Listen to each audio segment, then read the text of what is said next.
నమస్కారం V7 city news కు స్వాగతం ముందుగా ముఖ్యాంశాలు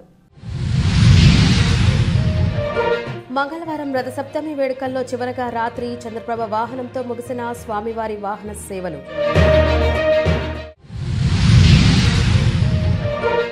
ఎస్వి యూనివర్సిటీలో చిరుత సంచారం పట్ల విద్యార్థుల్లో అవగాహన ఎన్సీసీ విద్యార్థులు ఫారెస్ట్ అధికారులు సిబ్బంది కలిసి కూంబింగ్ ఆపరేషన్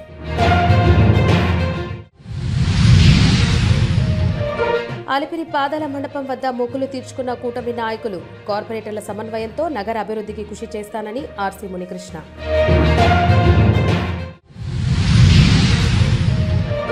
వెటనరీ విద్యార్థులు తమ స్టైఫండ్ పెంపును కోరుతూ నిరసన మిగతా వైద్య విద్యార్థులతో సమానంగా తమకు కూడా స్టైఫండ్ ఇవ్వాలని డిమాండ్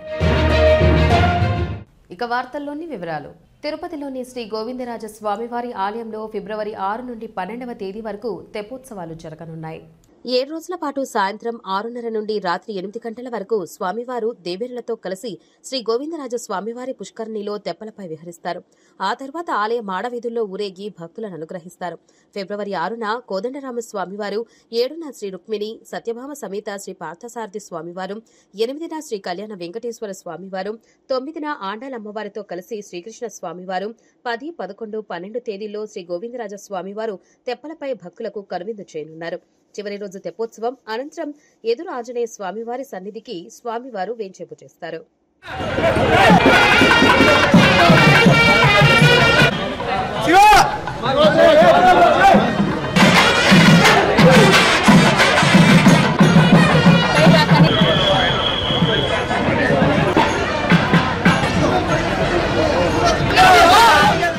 నగరపాలక సంస్థ పరిధిలోని అన్ని సచివాలయాలను పరిశుభ్రంగా ఉంచాలని, తడి పొడి చెత్త వేరువేరుగా ఇచ్చేలా ప్రజలకు అవగాహన కల్పించాలని కమిషనర్ మౌర్య అధికారులను ఆదేశించారు. బుధవారం ఉదయం 22వ వార్డులోని రాళ్లపల్లె కూడలి, ఎల్బీ నగర్, పద్మావతి నగర్, సరస్వతి నగర్, మునిరెడ్డి నగర్ తదితర ప్రాంతాల్లో హెల్త్, ఇంజనీరింగ్, ప్లానింగ్ అధికారులతో కలిసి కమిషనర్ తనిఖీలు నిర్వహించి ప్రజల సమస్యలు తెలుసుకున్నారు. పక్కనే ఉన్న సచివాలయాలను పరిశీలించారు. ఈ సందర్భంగా కమిషనర్ మాట్లాడుతూ నగరపాలక సంస్థ పరిధిలోని అన్ని సచివాలయాల్లో సిబ్బందికి, ప్రజలకు మరుగుదొడ్లు అందుబాటులో ఉంచాలని అన్నారు. సచివాలయాలను, పరిసరాలను పరిశుభ్రంగా ఉంచుకోవాలని అన్నారు. రెసిడెంట్స్ అసోసియేషన్ నాయకులు ప్రజలకు తడి పొడి చెత్త వేరువేరుగా ఇస్తే కలిగే ప్రయోజనాల గురించి కమిషనర్ స్వయంగా వివరించారు. నగరంలో ప్రజలు తమ సమస్యలను తెలిపితే వెంటనే పరిష్కరిస్తామని అన్నారు. ప్రతి తడి పొడి చెత్త వేరువేరుగా ఇచ్చి నగర శుభ్రతకు సహకరించాలని కమిషనర్ పిలుపునిచ్చారు. కమిషనర్ వెంట superintendent engineer Shyam Sundar, municipal health officer doctor Yuvanvesh Reddy, sanitary supervisor Chenchaiah, RI Rajasekhar తదితరులు ఉన్నారు. తిరుపతి ఎస్వి యూనివర్సిటీ ప్రాంగణంలో చిరుత సంచారంను నియంత్రించేందుకు ఫారెస్ట్ అధికారులతో యూనివర్సిటీ యాజమాన్యం కలిసి చర్యలు చేపట్టింది. విద్యార్థుల్లో అడవి జంతువుల పట్ల అవగాహన కల్పిస్తూ యూనివర్సిటీ ప్రాంగణంలో కూంబింగ్ ప్రక్రియను చేపట్టారు. ఎన్సీసీ విద్యార్థులు, ఫారెస్ట్ సిబ్బంది, యూనివర్సిటీలోని సెక్యూరిటీ సిబ్బంది కలిసి ఈ కూంబింగ్ ఆపరేషన్లో పాల్గొన్నారు. ముఖ్యంగా ఎస్వీ యూనివర్సిటీ ప్రాంగణంలోని ముళ్ల పొదలను తొలగించి హాస్టల్స్ వద్ద వేస్టేజ్లను నియంత్రిస్తూ తగు చర్యలు చేపట్టేలా యూనివర్సిటీ అధికారులు హాస్టల్ సిబ్బందికి సూచిస్తూ అవగాహన కల్పించారు. చేతికర్రలతో పొదలను కదిలిస్తూ వాటిని తొలగించే ప్రక్రియను చేపట్టారు. ఇలాంటి అవగాహన కార్యక్రమం వల్ల విద్యార్థుల్లో ఆత్మస్థైర్యం పెరుగుతుందని ఫారెస్ట్ అధికారులు పేర్కొన్నారు. యూనివర్సిటీ ప్రాంగణంలో రాత్రి 7 నుంచి ఉదయం 6 గంటల వరకు విద్యార్థులు ఒంటరిగా సంచరించరాదని రిజిస్ట్రార్ సూచించారు. అవసరమైతే గుంపులుగా వెళ్లాలని అన్నారు. అలాగే యూనివర్సిటీ ప్రాంగణంలో బోన్లను ఏర్పాటు చేసి వాటిని పట్టుకునేందుకు అన్ని రకాల చర్యలు చేపడుతున్నట్లు రిజిస్ట్రార్ దేవరాజు నాయుడు తెలిపారు. చిరుతపల్లి ఈ ఏరియాలో సంచరిస్తున్నట్టు మనకు సమాచారం రావడం జరిగింది. దానికి తదనుగుణంగానే మనం ఇమీడియట్గా అది దాని యొక్క వయసు ఏమాత్రం దాని పరిమాణం ఉంది అని తెలుసుకునే దానికోసం మనం కెమెరా ట్రాప్స్ అన్ని కూడా పెట్టడం జరిగింది. సో ఆ విధంగా కెమెరా ట్రాప్స్ రెగ్యులర్గా మనం మానిటర్ చేయడం అనేది జరుగుతుంది. అదేవిధంగా దీన్ని ట్రాప్ చేయడానికి అంటే క్యాంపస్లో ఏదన్నా ఇంజురీ జరుగుతుంది అనేటువంటి క్యాజువాలిటీ జరుగుతుందనే ఉద్దేశంతో ఏం చేసామంటే గవర్నమెంట్ నుంచి డిపార్ట్మెంట్స్ పర్మిషన్ తీసుకొని మనం కెమెరా ట్రాప్స్ అనేది కూడా మనం కెమెరా ట్రాప్స్తో పాటుగా కేజ్ ట్రాప్స్ కూడా మనం ఇక్కడ పెట్టడం జరిగింది. పెట్ డాగ్స్ ఏదైతే ఉన్నాయో క్యాంపస్ ఆవరణంలో రానియకుండా మీరు మున్సిపల్ అథారిటీ వరకు అడ్రస్ కోఆర్డినేట్ చేసుకునేసి డాగ్స్, పెట్ డాగ్స్ ఏదైతే ఉన్నాయో వాటన్నిటిని కూడా ఇక్కడ నుంచి క్యాప్చర్ చేసి దూరంగా ఫార్ లొకేషన్స్కి తీసుకుపోయే విధంగా మనం చేస్తున్నాం. అదేవిధంగా ఏదైతే ఈయన ఇన్సైడ్ క్యాంపస్లోనే హాస్టల్ ఉంటాయి, క్యాంటీన్స్ ఉంటాయి, ఇవన్నీ వేస్టేజెస్ అంతా కూడా డంప్ చేస్తుంటాయి. దాన్ని అట్రాక్ట్ చేసుకుని పందులు కానివ్వండి, డీర్స్ కానివ్వండి, కుక్కలు కానివ్వండి, ఇవన్నీ వస్తూ ఉంటాయి. అవి ఎక్కువ ఈ ఏరియాలో సంచరించే దానివల్ల వాటిని అనుసరిస్తూ మన చిరుతపుల్లు అనేది కూడా రావడం అనేది కూడా జరిగింది. రీసెంట్గా ఎస్టర్డే మాకు వచ్చిన ఇన్ఫర్మేషన్ ఏంటంటే ఈ లోపలే చిన్న అది పిల్లలతో కూడా ఉంది అనేటువంటి సమాచారము వచ్చింది. అది నిజమా కాదని నిర్ధారణ చేసేదానికి ఈరోజు కంప్లీట్ సెర్చింగ్ అనేది చేయాలనే ఉద్దేశంతో చేశాం. దానికి మన యూనివర్సిటీకి సంబంధించినటువంటి ఎంప్లాయీ సెక్యూరిటీ సిబ్బందిని, మా సిబ్బంది, ఇంకా వాళ్ళ ఎన్ఎస్ఎస్ సిబ్బందిని కూడా వాళ్ళందరితో కోఆర్డినేట్ చేసుకునేసి మొత్తం ఏరియాను సెర్చ్ చేయాలనేది చూసి అటువంటిది ఇక్కడే ఆ చిన్న కప్స్ అనేది కూడా ఉన్నాయా లేదనేది కూడా నిర్ధారించుకునే దానికోసం ఇవన్నీ చేస్తున్నాము. చిరుతపులి ఒక ఎత్తు అయితే చిరుతపులి పిల్లలు పెట్టిందనేసి అనేక మంది మన ఫారెస్ట్ అధికారులకు ఫోన్ల ద్వారా తెలియజేస్తూ ఉన్నారు. అందువలన దీనిపైన ఫారెస్ట్ అధికారులు అదేవిధంగా యూనివర్సిటీ అధికారులు ఆదేశాలతో వాళ్ళు కూడా చర్చించుకొని ఈరోజు ఒక నిర్ణయం తీసుకోవడం జరిగింది. దీనికోసం ఒక మొత్తం ఒక కూంబింగ్ లాగా విద్యార్థులు, అదేవిధంగా సెక్యూరిటీ, అదేవిధంగా ఫారెస్ట్ ఆఫీసర్ మొత్తం కూడా ఒక 100 మంది, ఫస్ట్ లేయర్ వచ్చేసి ఫారెస్ట్ అధికారులు సిబ్బంది వాళ్ళు ఒక 20 మంది ముందు వెళ్తుంటారు. వాళ్ళ వెనకాల మా యొక్క సెక్యూరిటీ సిబ్బంది వీళ్ళు ఒక 20 మంది వీళ్ళు ఉంటారు. వీళ్ళ వెనకాల ఎన్ఎస్ఎస్ అదేవిధంగా విద్యార్థులు కలిసి రిమైనింగ్ అంతా 100 మంది దాకా దీన్ని యూనివర్సిటీ అంతా కూడా జల్లెడ పట్టడం జరుగుతుంది. ఎస్వి యూనివర్సిటీ క్యాంపస్లో పులి సంచారం జరుగుతూ ఉంది. దీన్ని మేము ఇమీడియట్గా ఫారెస్ట్ డిపార్ట్మెంట్ వాళ్ళకి ఇన్ఫామ్ చేశాము. వాళ్ళు కూడా వెంటనే స్పందించి వచ్చి పులి యొక్క అడుగు జాడల్ని గుర్తించి అది పులి అని నిర్ధారించడం కూడా జరిగింది. ఆ తర్వాత కూడా 2-3 సార్లు యూనివర్సిటీలో, వేదిక యూనివర్సిటీలో పులి సంచరించి కుక్కల్ని తీసుకెళ్లడం కూడా జరిగింది.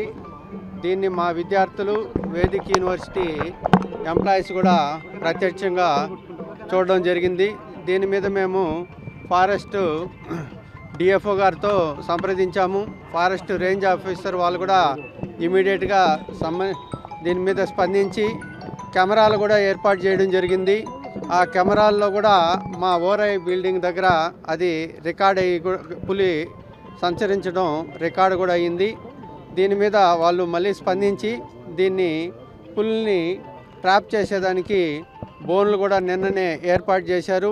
దీనికి మేము కూడా మా యూనివర్సిటీ తరఫున హెచ్చరిక బోర్డులు కూడా పెట్టాం. పిల్లలు ఈవినింగ్ 7 అవుతానే అందరూ బయట తిరగద్దని, అదేవిధంగా మార్నింగ్ 7 అయ్యేంత వరకు కూడా ఎవరు బయట రావద్దని, తగు జాగ్రత్తలు తీసుకోవాలని కూడా మేము మా పిల్లల్ని, మా ఎంప్లాయీస్ని అందరినీ కూడా హెచ్చరించడం జరిగింది. దీని మీద ఇప్పుడు ఫారెస్ట్ వాళ్ళు దీన్ని తీవ్రమైన చర్యగా తీసుకుని దీనివల్ల ఏదైనా విద్యార్థులకు నష్టం జరుగుతుందనే ఉద్దేశంతో నిన్ననే ఒక 3 బోన్లు కూడా ఏర్పాటు చేశారు. ఈరోజు కూడా ఇంకొక 2 బోర్డులు ఏర్పాటు చేసి ఆ పులిని ట్రాప్ చేసేదానికి అన్ని చర్యలు కూడా తీసుకుంటున్నాం. తిరుపతి డిప్యూటీ మేయర్ ఎన్నికల్లో కూటమి ఘన విజయం సాధించిందని, కార్పొరేటర్ల సమన్వయంతో నగర అభివృద్ధికి కృషి చేస్తానని ఆర్సీ మునికృష్ణ స్పష్టం చేశారు. తిరుపతి మున్సిపల్ కార్పొరేషన్ డిప్యూటీ మేయర్గా ఎన్నికైన ఆర్సీ మునికృష్ణ కూటమి కార్పొరేటర్లతో కలిసి కొబ్బరికాయలు కొట్టి శ్రీవారికి మొక్కులు చెల్లించుకున్నారు.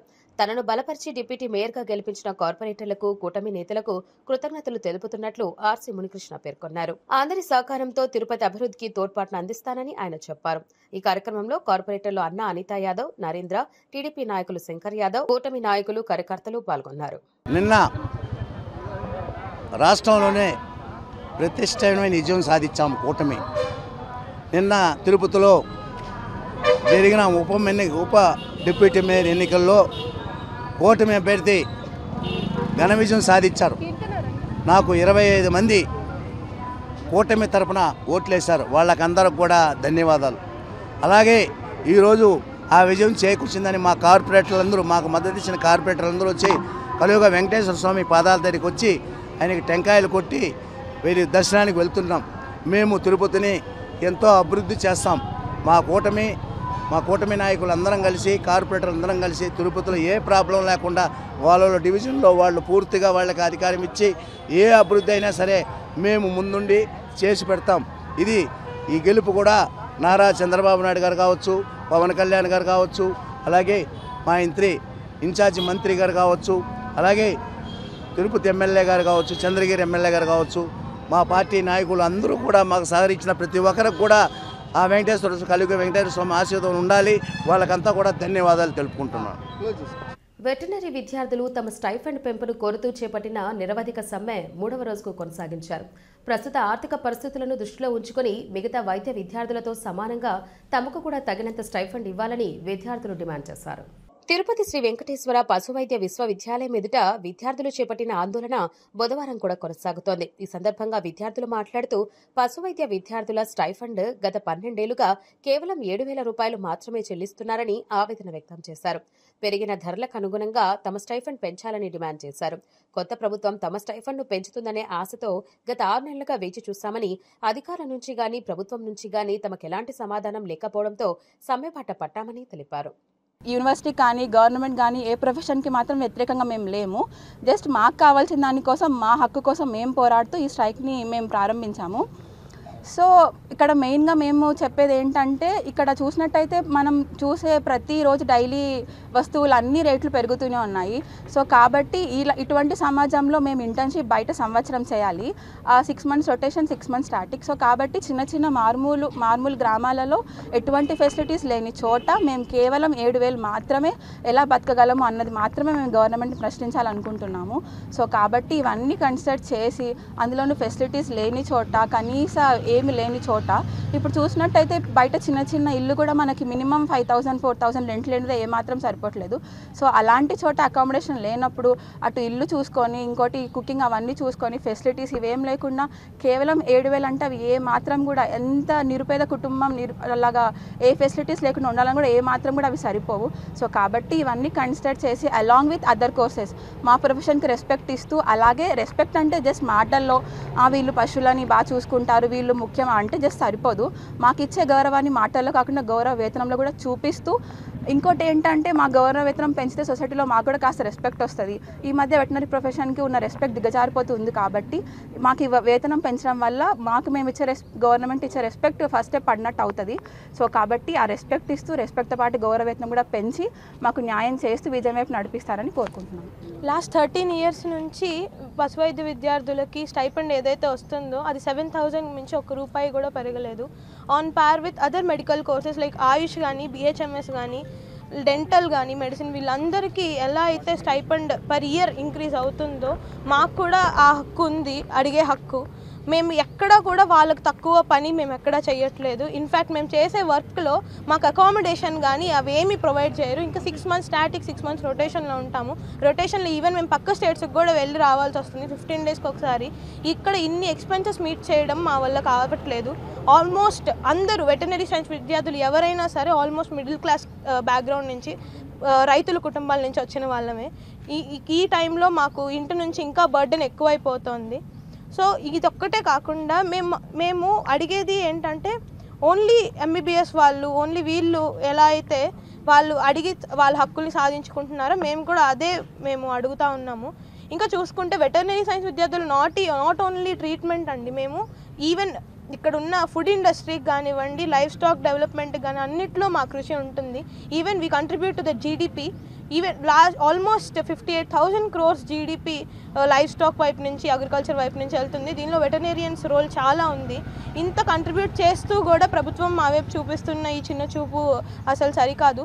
మేము ఓన్లీ రిక్వెస్ట్ చేస్తుంది గవర్నమెంట్ని ఏంటంటే, అనిమల్ హస్బెండరీ మినిస్టర్ అచ్చెన్నాయుడు గారిని, ఎడ్యుకేషన్ మినిస్టర్ నారా లోకేష్ గారిని, డిప్యూటీ సీఎం పవన్ కళ్యాణ్ గారు, అలాగే సీఎం చంద్రబాబు నాయుడు గారు వెంటనే మా డిమాండ్స్ని పరిగణలోకి తీసుకొని మాకు సరైన న్యాయం చేయాల్సిందిగా కోరుతున్నాం.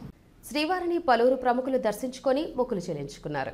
తిరుమల శ్రీవారిని బుధవారం భారత మహిళా cricketer Smriti Mandhana, Himachal Pradesh ex CM Jairam Thakur, Vishwambhara director Vashishta ఉదయం నైవేద్య విరామ సమయంలో వేర్వేరుగా దర్శించి మొక్కులు తీర్చుకున్నారు.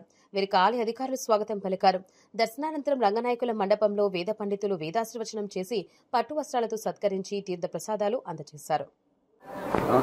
నమో వెంకటేశ. దర్శనం చాలా బాగా జరిగింది.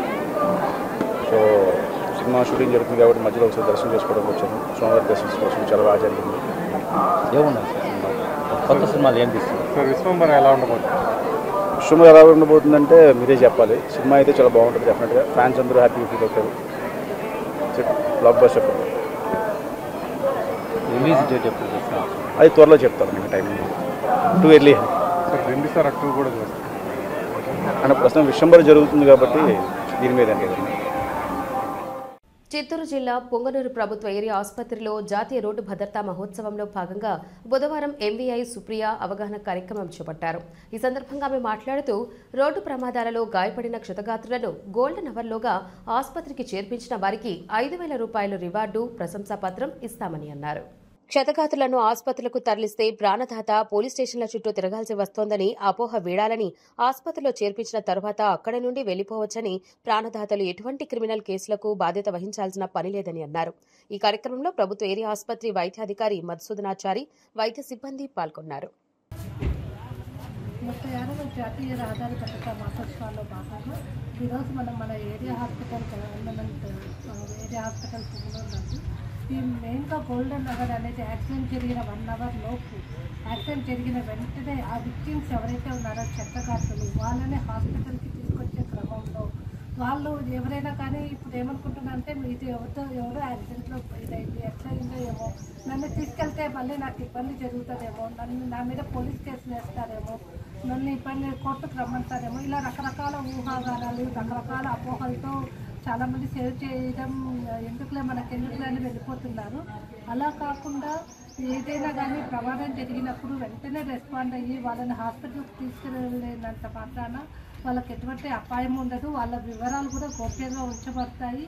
వాళ్ళని పోలీసులు కేసులు అని చెప్పి ఇంకోటని హెరాస్ చేయడానికి వీలు లేకుండా మనకి గుడ్ సెమెటేరియన్ లా అనేది ఒకటి మన సెంట్రల్ గవర్నమెంట్ ఇచ్చిందండి.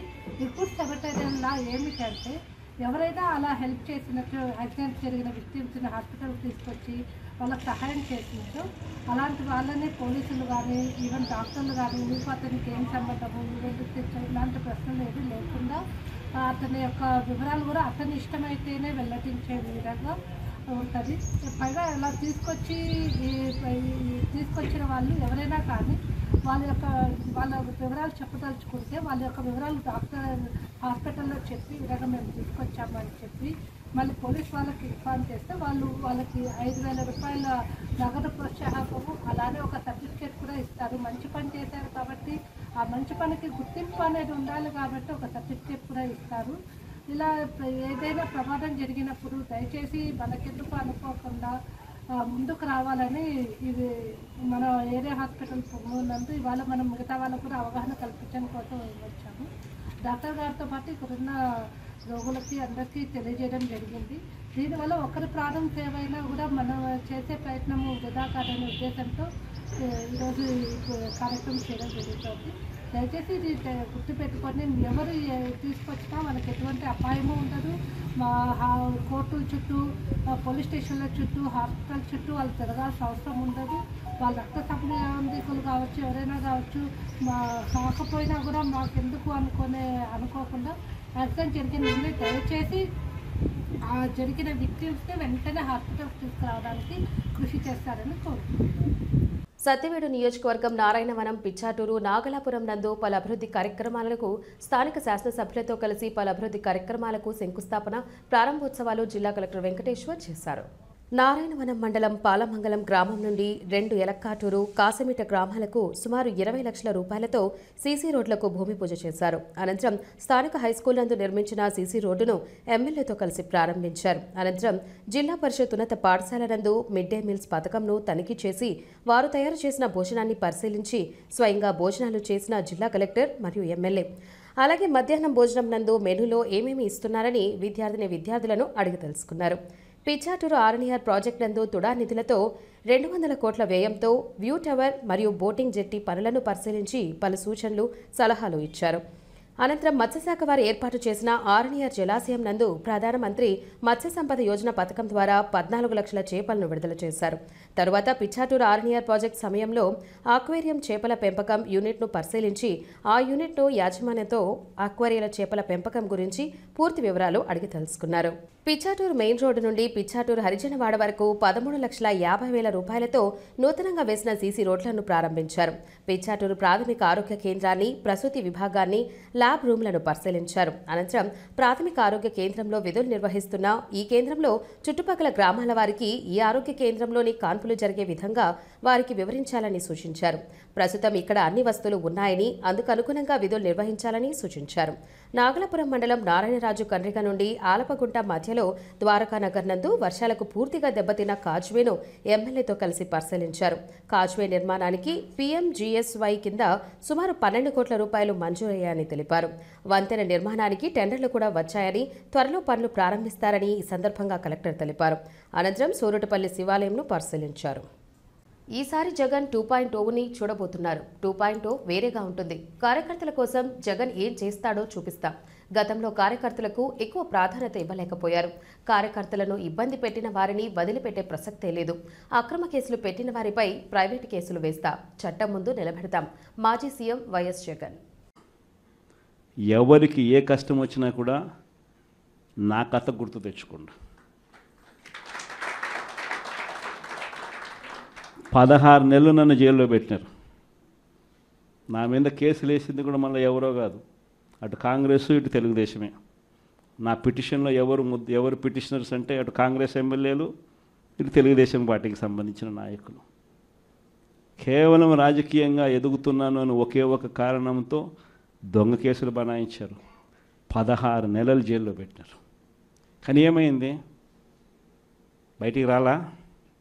ముఖ్యమంత్రి కాలా?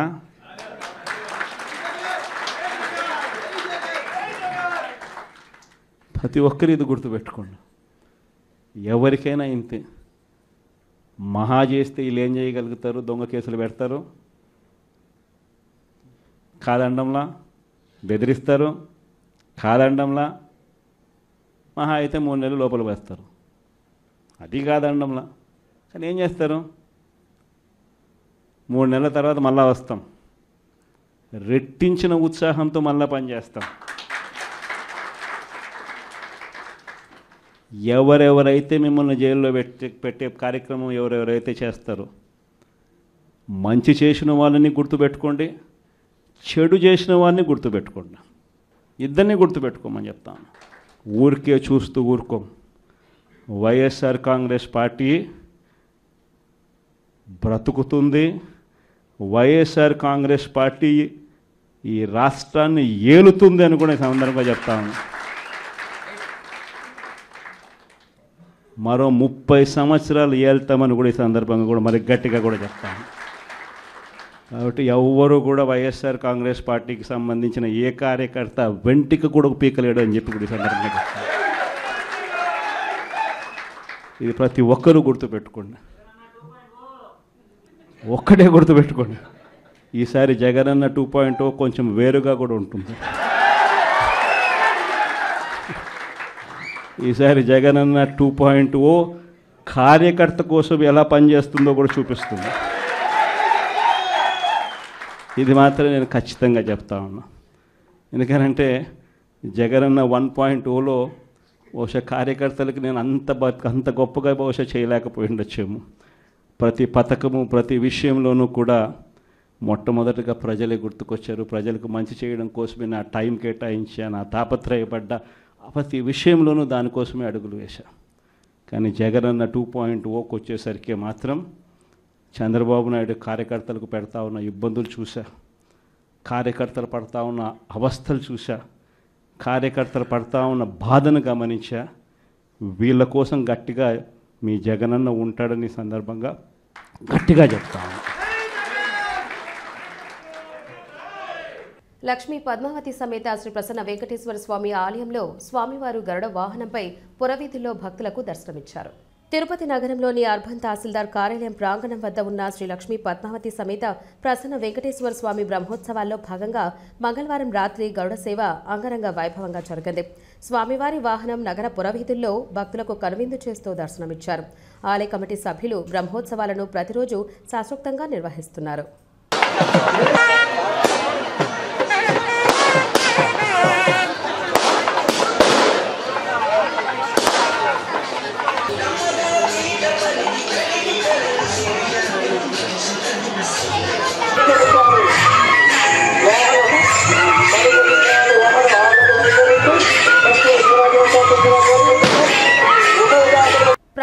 వరి క్వింటా 2,320 రూపాయలు కల్పించినా సమగ్రంగా అందకపోవడంతో రైతులు తీవ్రంగా నష్టపోతున్నారని అధికారులు స్పందించి గిట్టుబాటు ధరను సమగ్రంగా రైతులకు అందేలా చర్యలు తీసుకుని వాళ్ళను ఆదుకోవాలని భాజపా కిసాన్ మోర్చా రాష్ట్ర ప్రధాన కార్యదర్శి సురేంద్రనాథ్ రెడ్డి విజ్ఞప్తి చేశారు.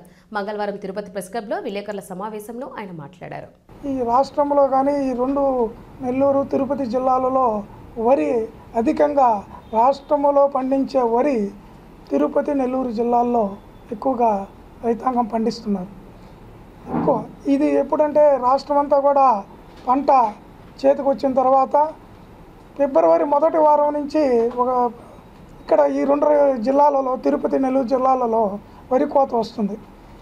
ఈ వరి కోత వచ్చినప్పుడు ఇక్కడ ప్రతి సంవత్సరం ఏం జరుగుతుందంటే ఈ దళారులు రైస్ మిల్లర్స్ కలిసి కుమ్మక్కయ్యి రేటు రైతుకి రానియకుండా అడ్డపడుతూ తక్కువ రేటుకి ప్రభుత్వం నిర్ణయించినటువంటి మద్దతు ధర అయితే ఏది ఉందో మినిమం ప్రైస్ దానికి కూడా మినిమం ఆ ధరకు కూడా కొనకుండా దానికంటే కూడా పుట్టికి ఒక 5-6 వేల రూపాయలు వేరియేషన్తో కొనుగోలు చేయడం రైతులు తీవ్రంగా నష్టపోతున్నారు. వరి వ్యవసాయం చేసే రైతులు ఎక్కువగా కౌలు రైతులు ఉంటారు. ఎందుకంటే పొలం ఉన్నవారు వ్యవసాయం చేయటం లేదు. ఇప్పుడు దాన్ని ఎవరు కౌలు రైతులు దానికి రెంట్ చెల్లించి వేలాదికి వేలు లీజులు కడుతూ వాళ్ళు వరి పంటను పండించి పెట్టుబడులు పెట్టి పండిస్తున్నారు. కానీ కోతకు వచ్చి దాన్ని ఆయన మార్కెట్లో అమ్ముకోవడానికి వచ్చినప్పుడు ఒకటి సగానికి అమ్ముకొని ఆత్మహత్యలు చేసుకునే పరిస్థితి ఈరోజు ఆంధ్ర రాష్ట్రంలో దాపరించింది. ఈ రైతులు ఇక్కడ బాగుంటేనే రేపు రాష్ట్రం అంతా కూడా రైతులు సుభిక్షంగా ఆహారాన్ని అందించగలరు. అలాంటి రైతాంగం దెబ్బతింటి ఈరోజు ఉరేసుకునే పరిస్థితికి ఈరోజు వస్తుందంటే దానికి కారణం ప్రభుత్వాలు రేట్లు నిర్ణయించినప్పటికీ అధికారులు మానిటరింగ్ చేయనందువల్ల ఈరోజు ఈ దుస్థితికి కారణమవుతుంది. రథసప్తమి వేడుకల్లో భాగంగా శ్రీనివాసుడు చివరగా చంద్రప్రభ వాహనంపై మాడవీధులలో ఊరేగుతూ భక్తులకు దర్శనమిచ్చాడు. మంగళవారం ఉదయం నుంచి 6 వాహనాలపై భక్తులకు దర్శనమిచ్చి అశేష భక్తజన వాహినిని కనువిందు చేసిన మలయప్ప స్వామి చివరిగా చంద్రప్రభ వాహనంపై తిరువీధుల్లో ఊరేగారు. చంద్రుడు శివునికి భూషణమైతే వెంకటాచలపతికి చంద్రప్రభ వాహనంగా ఉండటమే విశేషం. చంద్రోదయం కాగానే కలువలు వికసిస్తాయి, సాగరం ఉప్పొంగుతుంది. అదేవిధంగా చంద్రప్రభ వాహనంపై స్వామిని చూడగానే భక్తుల హృదయాలు ఆనందంతో పారవస్యానికి గురవుతాయి. ఉదయం సూర్యప్రభ వాహనంతో మొదలైన శ్రీవారి వాహన సేవ వైభవపేతంగా రాత్రి జరిగిన చంద్రప్రభ వాహన సేవతో ముగిసింది.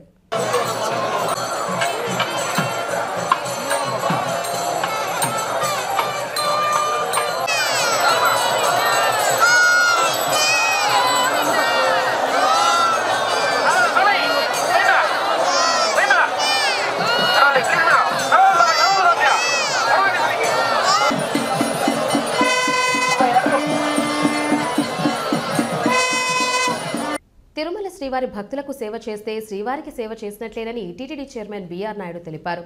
తిరుమలలోని శ్రీవారి సేవా సదం 2వ భవనంలో బుధవారం సాయంత్రం శ్రీవారి సేవకులకు ఉద్దేశించి ఆయన మాట్లాడారు. ఈ సందర్భంగా చైర్మన్ మాట్లాడుతూ శ్రీవారికి సేవ చేసే మహాభాగ్యం అందరికీ రాదని, సేవ చేసే అవకాశం వచ్చినా శ్రీవారి సేవకులకు ధన్యవాదాలు తెలిపారు.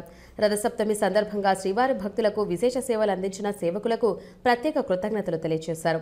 విధి నిర్వహణలో ఏదైనా ఇబ్బందులు ఎదురై ఉంటే మర్చిపోయి సంతోషంగా సొంత గ్రామాలకు చేరుకోవాలని కోరారు.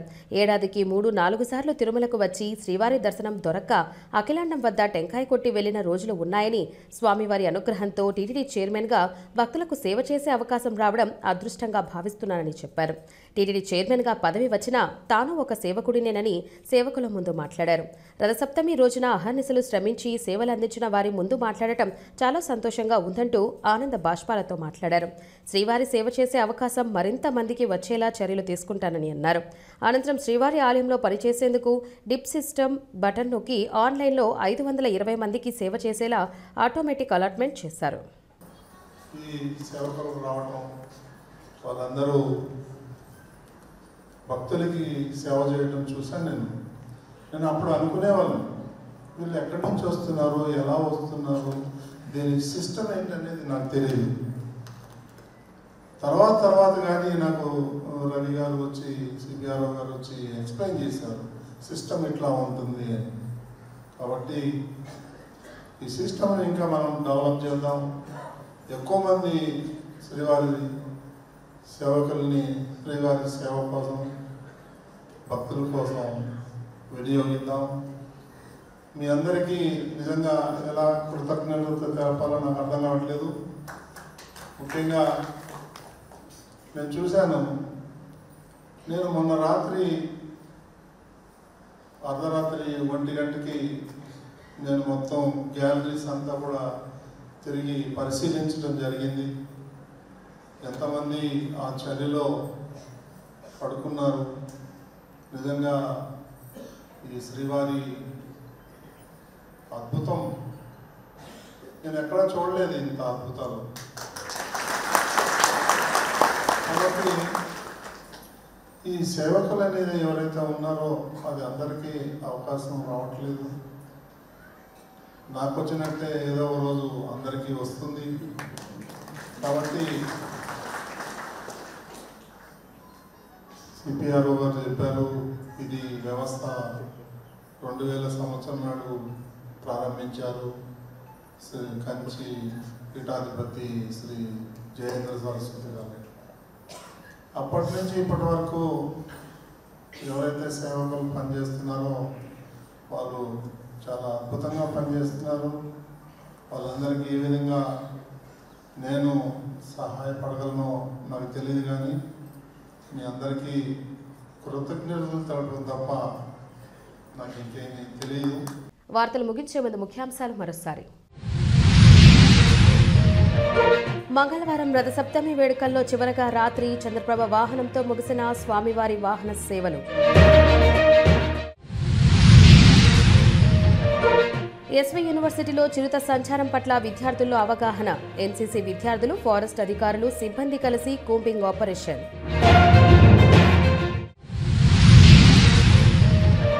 అలిపిరి పాదాల మండపం వద్ద మొక్కులు తీర్చుకున్న కూటమి నాయకులు. కార్పొరేటర్ల సమన్వయంతో నగర అభివృద్ధికి కృషి చేస్తానని ఆర్సీ మునికృష్ణ.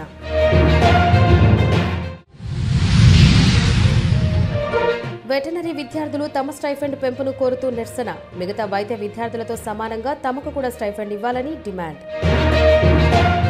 ఈ వార్తలు ఇంతటితో సమాప్తం. నమస్కారం.